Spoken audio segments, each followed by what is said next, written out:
di orang yang dilihat ya di dalam pernyataan dialog ini. Ya, pada 22:60 Petrus berkata, "Bukan, aku tidak tahu apa yang engkau katakan." Ya, ini seakan-akan memang Petrus sedang menjelaskan bahwa orang yang disalib itu bukanlah Yesus. Ya, ini sangat ada korelasi dengan bukti-bukti lain ya, tadi tentara Romawi sampai terjatuh ya, tidak bisa dijelaskan, dan si Petrus pun ini sebenarnya menjelaskan bahwa orang yang disalib itu dia tidak kenal ya, sehingga saya ini angkat dan mohon ditanggapi oleh teman-teman Kristen ya terkait dengan poin kedua ini tentang penyangkalan Petrus ini yang sebenarnya menjelaskan yang menurut pemahaman kami ini bukan yang disalib itu tidak dikenal oleh Petrus. Ya. Kemudian ya siapa yang menjadi saksi ya pada saat Yesus disalibkan ya? Apakah penulis kitab itu menjadi saksi langsung atau dia hanya menulis dari informasi dari secara oral dari orang ke orang yang tidak paham betul tentang apa yang terjadi? Ya, itu belum dijelaskan tadi. Mungkin habis waktu tadi, Bro Charlie. Ya, saya menanyakan siapa orang yang melihat proses kesaksian itu. Waktu habis. Apakah penulis atau bukan? Ya. Charlie baru berbagi hak sama Allah. Charlie. Ya, halo. Ntar aku kalau aku no respon berarti aku ketiduran ya. Aku udah ngantuk banget dari tadi ini. Ya udah gini, banyak ntar gantiin banyak. Ya, tapi maksudnya ini aku ini aja. Jadi gini, tadi aku juga udah bilang bahwa dari waktu Yesus ditangkap itu kan Yesus bilang ya, ini kan bagaimana akan digenapi apa yang tertulis dalam kitab suci yang mengatakan harus terjadi demikian. Nah, jadi kalau Yesus mau ini mereka semua bisa dibunuh dan waktu ini saya lucunya Iwan nggak pernah bisa nangkep ya. Kalau Yesus mau, ini Yesus waktu berbicara dia itu udah bisa. Waktu dia cuma menyebut namanya orang-orang itu semua jatuh karena kuasa Yesus ya. Kalau misalkan Yesus mau, dia nggak perlu ditangkap, dia bisa mengalahkan semua orang itu. Kenapa harus ditangkap? Nah, terus ini saya tunjukkan di dalam Lukas ya. Nah, Lukas 22 ya, waktu Yudas, engkau menyerahkan anak manusia dengan ciuman. Nah, jadi waktu seorang dari mereka menyerang hamba imam besar, ini Petrus menyerang si Malkus, putus telinga kanannya. Ya. Ayat 51, Yesus berkata, sudahlah itu. Lalu ia menjamah telinga orang itu dan menyembuhkannya. Ini kalau misalkan Yesus mau, nggak usah disembuhin. Ya, ngapain disembuhin? Tetapi karena Yesus masih mengasihi orang yang mengkhianati dia loh. Ya, ini orang-orang yang nangkap aja masih dikasihi gitu ya. Terus ini saya tadi sudah menunjukkan ya di dalam Yohanes pasal 19 ayat 33 dari 32. Prajurit Romawi ya yang saat itu menyalibkan Yesus itu membuktikan dia mati. Dan mereka tidak mematahkan kakinya, tapi menusuk lambungnya dengan tombak. Ya, terus di ayat 30, ayat 40, mereka mengambil mayat Yesus. Ini Nikodemus dan Yusuf Arimatea. Ini anggota Sanhedrin. Saya tunjukin ayatnya. Yohanes pasal 3. Nikodemus itu seorang pemimpin agama Yahudi, ya, orang Farisi, jadi murid Yesus. Ya, mereka ini anggota Sanhedrin kehormatan Yahudi. Mereka mengambil mayat Yesus. Ini verifikasi. Bagaimana Anda sekarang bilang siapa yang menjadi saksinya? Saya lebih suka mempertanyakan siapa yang menjadi saksi di dalam kitab Arab pada abad ke-7 tentang penyaliban Yesus yang bisa mengatakan sesungguhnya yang disalibkan adalah yang diserupakan. Apakah ada satu orang dari Arab saat itu menyaksikan peristiwa penyaliban Yesus di abad pertama? Bagaimana caranya? Pakai mesin waktu dari Arab ke Yerusalem. Otaknya dipakai, ya. Saya tunjukkan lagi bukti, ya. Sampai pada sebelum ada Islam, ya, semua orang sudah sepakat bahwa Yesus disalibkan. Ini ada bukti-bukti sejarah-sejarah Yesus disalibkan. Ya, ada Flavius Josephus, ya, ada ini Mabar Serapion, ada Lucian Samosata. Ini semua orang Tacitus juga. Semua orang sejarawan semua sudah setuju bahwa Yesus memang mati disalibkan. Tadi juga saya sudah tunjukkan kitab Yahudi, Traktat Sanhedrin. Orang-orang Yahudi sudah mengakui itu. Sama seperti kemerdekaan Indonesia sudah diakui bahkan oleh negara-negara yang kita itu tidak ada hubungan diplomat seperti Israel. Itu sudah mengakui sampai sekarang. Terus tahu-tahu ada yang bilang, kemerdekaan Indonesia terjadi tahun 2000. Mimpi kalian, ya. Silakan lanjut. Ada yang mau lanjutkan? Iya, saya mau nambah. Silakan lanjut. Ya, Mbak. Ada hal yang menarik, Pak Ikhwan ini sempat melompat-lompat. Kenapa saya katakan melompat-lompat? Tadi membahas Yohanes 18 setelah saya bantah, sempat mengutip hal itu lagi sedikit. Tapi langsung melompat dalam, kalau saya nggak salah tadi dia mengutip Lukas 22 ya, kalau nggak salah. Coba saya share screen dulu. Ada satu hal yang perlu saya ingatkan kepada Bapak. Hak Bapak silakan saja mengapa menkopas tapi lupa dengan ayat lain. Ayat 56 sampai 60 memang Petrus menyangkal Yesus. Itu juga penggenapan ketika Yesus mengatakan bahwa dia akan menyangkali dirinya. Itu ada dalam ayat lain juga, Pak. Tapi terlalu banyak kalau kita akan bahas di sini. Bapak lupa kenapa Bapak tidak mengutip ayat ini 61 sampai 62. Lalu berpaling Tuhan memandang Petrus, maka teringatlah Petrus bahwa Tuhan telah berkata kepadanya, sebelum ayam berkokok pada hari ini, engkau telah 3 kali menyangkal aku. Itu perkataan Yesus sebelumnya. Dan itu bukan berarti Petrus tidak mengetahui Yesus. Dia sudah mengetahui, cuma pura-pura menyangkal karena ketakutan dirinya. Jadi minta maaf Pak, kalau Bapak mau mengutip seperti itu, silakan, saya tidak pernah bermasalah. Tapi jangan marahkan saya kalau saya nanti mengutip surah Maryam ayat 71, semua muslim masuk ke neraka. Tapi kan ayat 72 mengatakan mereka hanya menjumpai, lalu mereka akan selamat dari api neraka itu. Nah, saya tidak mau peduli dengan ayat 72. Padahal Bapak katakan itu bersinambungan ayatnya. Ya Bapak jangan marahkan saya kalau seandainya Bapak melakukan hal yang sama terhadap kitab suci saya, Pak. Oke? Nah, sekarang kita kepada Pak Ikhwan. Bukan Pak Ikhwan, penunggang kuda. Kenapa Pak penunggang kuda ini yang selalu menjawab daripada Pak Ikhwan dari pertanyaan saya? Surah Al-Baqarah ayat 91 Bapak mengatakan menyangkal tipu daya untuk Nabi Isa, nabi-nabi lain tidak menyangkal tipu daya. Sekali lagi saya katakan, kalaupun Nabi Isa itu diselamatkan untuk membantah tipu daya Yahudi atau Bani Israel pada waktu itu, berarti kematian seperti Isaya atau nabi-nabi lain dalam Al-Baqarah ayat 91 yang kita kutip tadi, Bapak mengakui bahwa penyalibannya itu ya hanya sekedar inilah kemarahan mereka, nggak apa-apa mereka marah dibunuh aja nabinya. Gitukah? Atau karena keluapan emosi mereka? Waktu habis. Ya, Silakan. terima kasih. Ya, Islam siapa? Ya, buka screen-nya. Nggak ada screen. Langsung aja, Pak. Silakan aja, buka aja sendiri. Ya, jadi tadi saya sudah jelaskan ya. Terkait dengan penyangkalan Petrus itu saya sudah jelaskan bahwa di kisah lain Yesus mengatakan kau akan menyangkal aku 3 kali. Ya inilah yang kontradiksi tentu dan ada seperti ada pesan penting yang tersisa atau bisa ada hubungan dengan Yesus tidak disalib ya bahwa sebenarnya Petrus itu tidak mengenal orang yang disalib ya. Kalau tadi Anda mengatakan bahwa Petrus itu takut sehingga menyangkal, ini juga sangat kontroversi dengan bagaimana Petrus sampai mengeluarkan pedang dan memotong telinga imam besar. Ya, ini tentu Petrus bukan takut. Petrus itu pemberani loh. Nah, sehingga kalau Anda mengatakan Petrus ini menyangkal karena takut, itulah yang saya katakan di sini sebenarnya ada sebuah narasi yang perlu kalian teliti lagi. Ya, di sisi lain Petrus mengeluarkan pedang, ya kalau Yesus tidak memerintah menyarungkan kembali, maka Petrus itu tidak akan takut.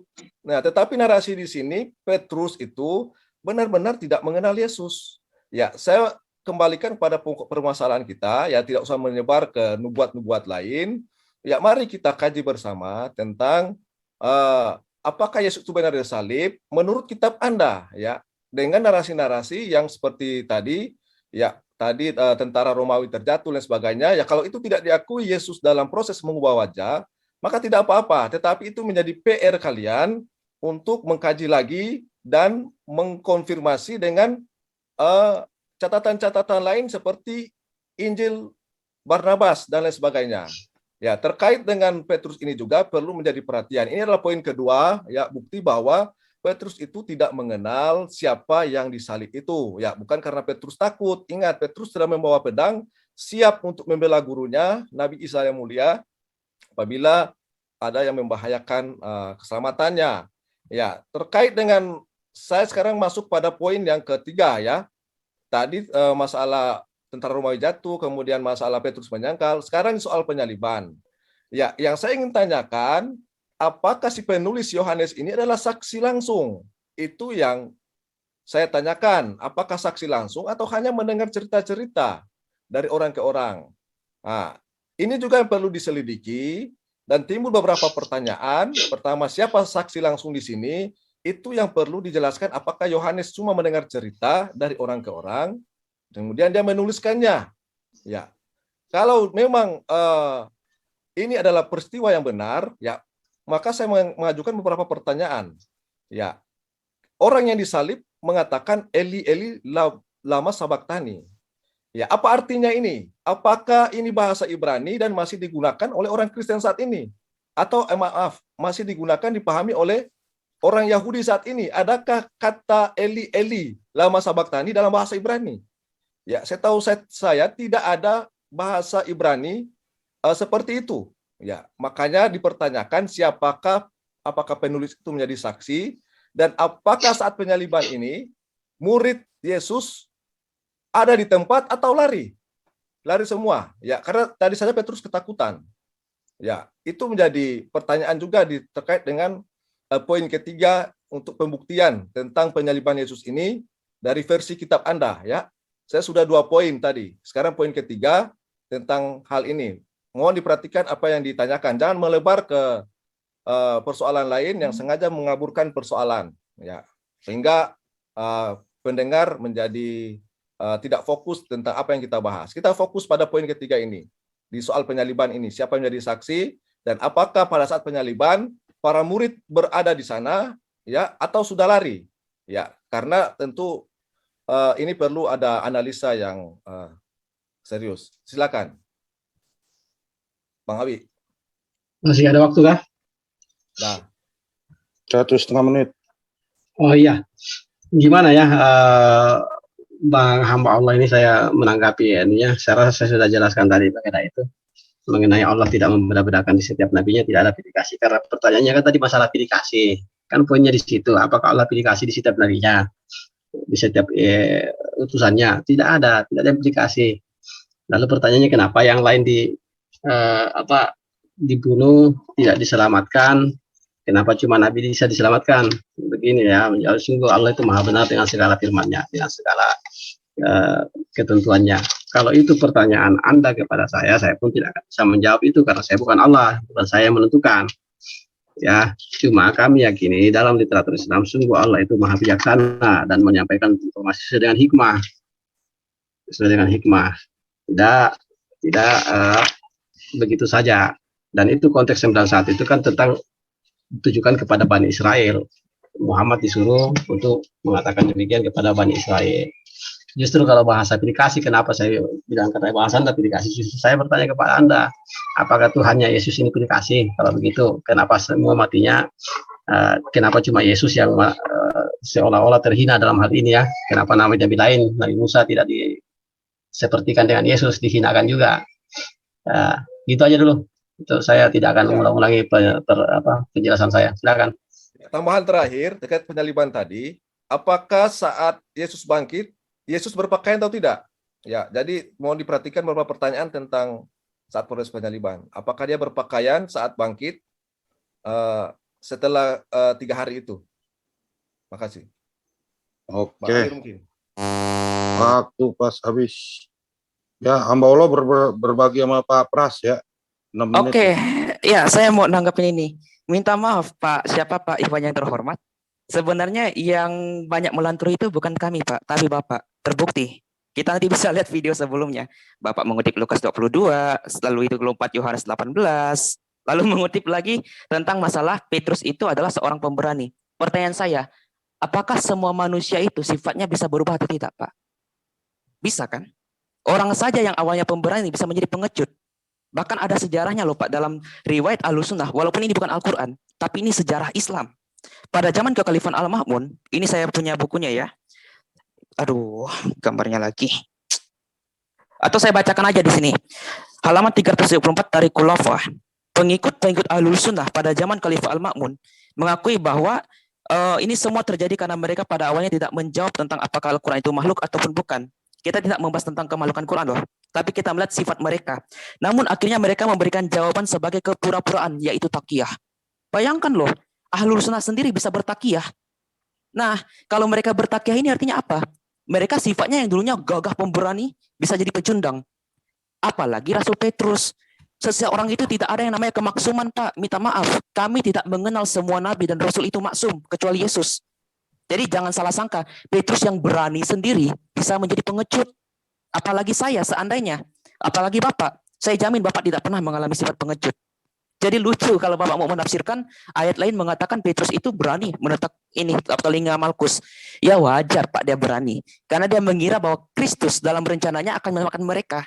Menyelamatkan dirinya juga. Karena mereka belum mengenal di mana Kristus itu puncaknya adalah penyaliban. Puncaknya adalah penyaliban. Lukas pasal yang terakhir itu sempat menjelaskan bahwa semua nabi menubuatkan tentang dia. Dan Pak Ikhwan, saya sangat berharap loh Al-Baqarah ayat 91 itu Bapak yang menjawab.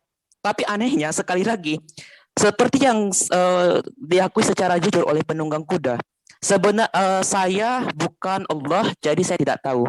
Fix, ini bravo bagi saya. Suatu hal yang sangat luar biasa.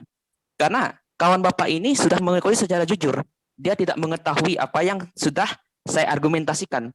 Kalau seandainya semua para nabi itu tidak diselamatkan dengan dibunuhnya oleh Bani Israel dengan cara apapun, tapi Nabi Isa diselamatkan, ini kan pilih kasih sebenarnya.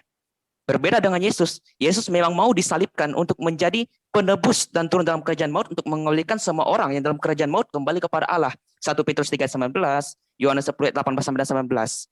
Kalau pertanyaan lain nanti akan saya jawab karena saya lupa apa yang saya tulis. Nanti bisa tanyakan kembali. Nah, Pak Pras, silakan Pak Pras. Ya, aku nggak tahu. Aku karena baru pulang sambil nyetir, aku juga nggak dengar terlalu jelas. Cuman aku dengar yang Pak penunggang kuda, nggak ada pilih kasih Pak. Semua manusia itu berdosa. Dosa itu bukan dinilai dari siapa yang melakukannya sehingga ada toleransi atau enggak. Sesuatu itu harus sifatnya objektif. Maupun raja kalau salah ya salah, gitu loh. Bukan karena raja jadi salah jadi benar, nggak bisa. Karena Tuhan jadi nggak benar jadi karena Tuhan boleh deh. Nah, daripada gua dihukum kan Tuhan toh ya, nggak bisa Pak. Benar itu benar, salah itu salah. Kalau nggak gitu Tuhan nggak bisa ngomong kebenaran, keadilan. Kalau Tuhan sudah ada ketidakadilan ya Tuhan nggak adil. Kalau ada Tuhan tidak benar, ya nggak benar. Jadi apalagi Nabi. Semua Nabi itu berdosa. Kenapa nggak Musa? Karena Musa juga harus mati karena dosanya. Gitu. Semua Nabi tidak ada satupun yang tidak harus mati karena dosanya. Itu keadilan Allah. Dan tidak bisa ditawar. Dan hanya satu yang bisa dan tidak berdosa. Dan dia adalah manusia dan Allah. Sehingga karena dia manusia tidak berdosa, dia baru bisa menggantikan. Kalau dia berdosa, dia nggak bisa menggantikan. Orang dia dihukum ya karena dosanya dia, gitu loh. Bukan nggak bisa menggantikan. Itulah penebusan gitu. Tak bercacat gitu. Dan dia adalah Allah sehingga penebusannya berlaku bagi semua orang. Kenapa? Karena semua itu adalah ciptaannya. Dia menebus itu menebus ciptaannya. Karena dia adalah pencipta itu sendiri. Kemudian Pak Ikhwan. Kalau Pak Ikhwan comot-comot ayat kemudian tampilkan di depannya orang Muslim gitu ya ataupun orang agama lain gitu ya. Mereka akan pikir, wah Pak Ikhwan ini penjelasannya luar biasa ya. Iya ya ayat Alkitab ngomong begitu ya. Tapi kalau begitu sama orang yang baca Alkitab, apalagi sama kita ketawa Pak. Dan itu kalau Bapak juga pernah baca konteksnya dan tahu atas bawahnya, Bapak itu andai apapun ya, kalau Tuhan itu benar, Bapak itu harusnya dihukum. Gitu. Kenapa? Karena Bapak telah memotong ayat dan menyajikannya secara tidak komplit. Itu berdosa, Pak. Siapapun yang melakukan itu, maupun pendeta saya, maupun itu paus, maupun itu romo, maupun itu pendeta, siapapun yang melakukan pemotongan secara tidak benar dan tidak adil, dia adalah orang yang berdosa. Nah, kemudian kalau kita lihat dari konteksnya, jelas bahwa dia itu mengkhianati. Ceritanya itu dia mengkhianati, gitu loh. Pada waktu pengkhianatan itu apa? Ya jelas nggak ngaku, gitu loh. Ya, aku tidak kenal dia. Kenapa? Karena ketakutan. Gitu. Dia berpikir bahwa Mesiasnya itu adalah the Messiah Age yang akan membebaskan Israel. Sehingga dia bawa pedang kemana-mana. Saya baru tahu. Bawa pedang kemana-mana. Karena dia pikir dia mendampingi the Messiah Age, punya Mesias yang akan menghancurkan segala bangsa. Loh, kok ternyata ditangkap? Loh, kok dia ternyata dibawa? Gitu loh. Nah, dia itu ada dalam keadaan gitu, dan jelas ayat Alkitab itu jelas empat-empatnya membicarakan dia dalam keadaan ketakutan. Yang membuat berani siapa? Roh Kudus gitu. Pak Pras. Oke, silakan. Oke, sekarang saya ya. Saya menjawab terkait dengan si Charlie, terkait dengan apakah orang Arab itu tahu? Cerita-cerita ini difirmankan oleh Allah yang menciptakan Yesus, menyelamatkan Yesus dari apa? Dari kutukan, katanya orang yang tersalib dikutuk. Ternyata Allah menyelamatkan nabi yang disayanginya. Untuk apa? Untuk sebagai petunjuk kepada manusia. Sebagaimana Allah, apa itu namanya dari surat Al-Baqarah? Ya ayuhan nas. Mana tadi? Sebentar ya.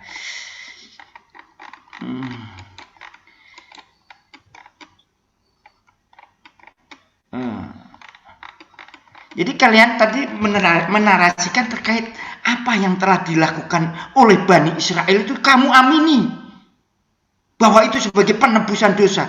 Tapi Allah meluruskan terkait dengan datangnya Al-Quran ini. Tidak begitu loh.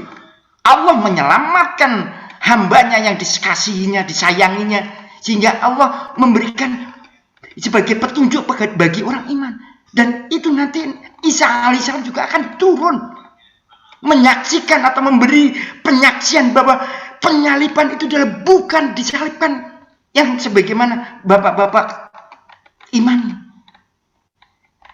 Disitulah kebenaran dari Al-Quran, meluruskan apa yang dicita-citakan dengan narasi-narasi bahwa Yesus seolah-olah itu dihinakan, tapi Allah memuliakan, menyelamatkan dengan adanya kematian yang katanya mati disalib untuk menebus dosa. Bukan begitu narasinya. Allah memerintahkan Isa alaihissalam itu untuk mengajari untuk Bani Israel, bukan untuk dibunuh, bukan untuk menebus dosa. Karena apa? Kalau manusia dibunuh, diserahkan untuk dibunuh, sedangkan di kita kalian juga menyatakan membunuh tidak boleh. Maksud Tuhan menyerahkan yang dikasihnya untuk dibunuh? Ini kan bertolak belakang, bro. Maka Allah Subhanahu wa ta'ala itu memberikan kabar kepada kami umat muslim bahwa apa yang diceritakan di dalam kitab itu tidak benar. Tidak mungkin Allah Subhanahu wa ta'ala mengorbankan orang yang dikasihinya, diserahkan untuk dibunuh, untuk menebus dosanya orang. Sedangkan Allah itu Maha Pengampun. Kalau mau berdosa kita minta ampun kepada Allah. Kenapa kalian narasikan begini sehingga Allah itu menurunkan ayat-ayat suci Al-Quran itu untuk memberi petunjuk kepada manusia bahwa itu yang dilakukan itu bukan begitu. Allah menyelamatkan. Tapi kalian masih tetap aja suka kalau kalian menyayangi Yesus, tapi kamu mengakui bahwa Yesus itu dihinakan oleh Bani Israel. Kalau kami umat muslim percaya apa yang dikatakan oleh Allah, Allah akan menyelamatkan dan Allah akan menggembirakan kepada Isa alaihissalam dengan adanya apa? Menabatkan tempat yang mulia di sisi Allah, yaitu surga. Di dalam dunia dia didekatkan oleh Allah. Untuk apa? Untuk menyampaikan wahyunya Allah kepada apa? Kepada bersama manusia. Biar manusia itu ingat yang disembah itu hanya Allah. Bahwa Yesus atau Isa alaihissalam hanya perantara mengenalkan Tuhan yang benar. Yaitu Allah Subhanahu wa ta'ala yang sebagai petunjuk bagi orang-orang yang beriman. Jadi bukannya menarasikan, sedangkan kalian mempercayai membunuh manusia itu nggak boleh, bahwa yang kau akui orang yang dimuliakan diserahkan untuk dibunuh. Ini kan bertolak belakang dengan apa yang dikatakan oleh kitab kalian sendiri. Jangan membunuh. Tapi kenapa Tuhan merelakan yang dikasihnya untuk dibunuh? Hanya untuk apa? Mengampuni dosa, menghapuskan dosa. Sedangkan Allah itu maha, segala maha. Kalau dia berbuat baik pasti akan diampuni oleh Allah. Bukan membunuh manusia, mengalirkan darahnya manusia. Untuk apa? Untuk menebus dosa. Menebus dosa ini ajarannya siapa? Itu saja, silakan Bang ini. Baik ya, saya lanjutkan sedikit. Jadi tadi hamba Allah untuk mempertanyakan pertanyaannya ya tentang Al-Baqarah itu sudah dijelaskan oleh Bang Awi ya. Mengapa hanya Isa yang selamatkan? Ya, sekali lagi Allah menyelamatkan para nabinya, nabi-nabi ulil azmi seperti Nabi Musa. Kalau tidak Allah selamatkan, maka Nabi Musa akan mati di tangan Firaun. Demikian juga Nabi Nuh, Allah menyelamatkan dia dengan sebuah bahtera yang besar. Nabi Ibrahim juga demikian. Demikian juga Nabi Muhammad, Nabi Ulil Azmi, Allah menyelamatkan dia dari bahaya ancaman orang-orang kafir sekitarnya. Ya, itu jawaban saya. Tetapi saya tidak ingin melebar di masalah yang bukan jadi pokok pembahasan. Jadi Pak Pras, malam hari ini kita fokus pada masalah apakah Yesus disalib. Nah, Al-Quran sudah tegas mengatakan, namun saya mengangkat dari versi Injil. Ya, mohon maaf ya, saya bukan memotong ayat-ayat yang ada, tetapi ayat yang saya angkat adalah pertanyaan bagi teman-teman tentang keterkaitan dengan peristiwa-peristiwa yang menunjukkan Yesus itu diserupakan atau tidak disalib. Ya, tadi sudah 2 poin. Pertama, tentara Romawi itu jatuh saat menangkap Yesus. Peristiwa apa yang terjadi di sana? Ya, saya bukan memotong karena tidak mungkin ditampilkan semua. Hanya ayat yang dibutuhkan untuk memberikan tanggapan kepada teman-teman semua. Nah, itu yang tidak bisa dijawab, tapi tidak apa-apa. Yang jelas Yesus itu